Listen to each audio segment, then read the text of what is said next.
Hi, welcome. My name is Dale McCluskey. On this video, I want to take a few minutes to talk about the issue of a dog bite and control, and to understand why it is sometimes that dogs don't bite as hard as they could, is because the issue really relates to this issue of control within a certain situation, and with what has been established through the dog owner themselves through being perceived as being controlled by the dog or having access to control, and what that situation the dog is in represents to a feeling from the dog of losing control within that moment. Now, this is a situation. Now, you can apply this within, say, even any environment or situation where there's an interaction with the dog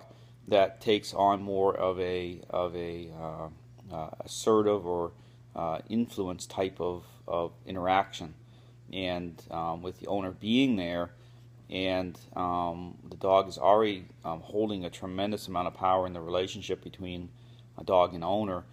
However, within that interaction itself, there's a temporary loss of control. There's the person or individual is asserting influence even within the context of being reasonable.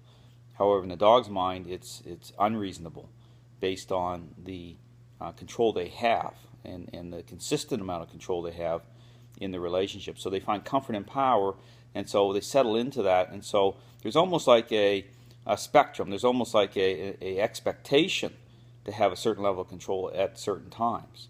And so this is why systems sometimes, even so-called balance systems of training, fail to cover off properly. So therefore, there could be a moment that, because of this failure to promote change into the dog owner, but at the same time having mechanisms of controlling the dog, putting structure in place, it doesn't cover off properly. So therefore, because of this issue of control and access and what's been established, there'll be a bite. And it may not be a bad bite, but there's a temporary loss of control in that dog's mind.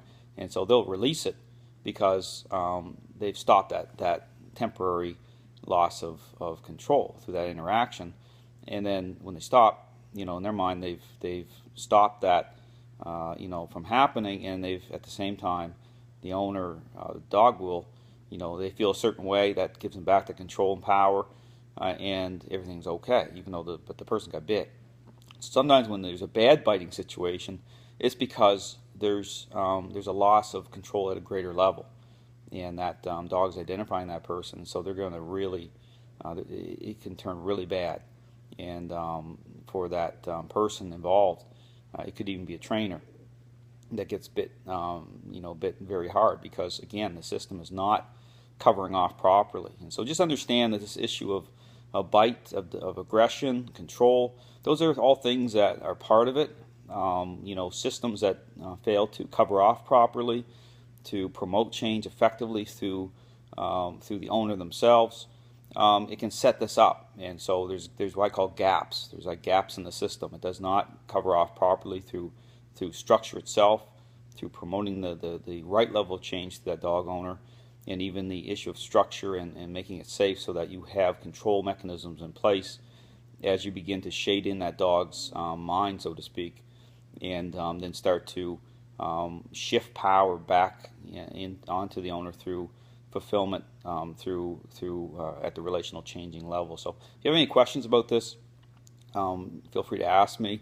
Aggression, even extreme aggressive situations, can be brought back from the edge. I want people to understand that with the right system, at the relational level, with the right control established through structure, and making sure it covers off properly, so you don't have these gaps where a dog will respond or react because, again, it's not covering off, shading in properly, and then there's a moment that dog is going to exert influence or exert power to make it stop. So anyway, thanks for watching. Hope you have a great day.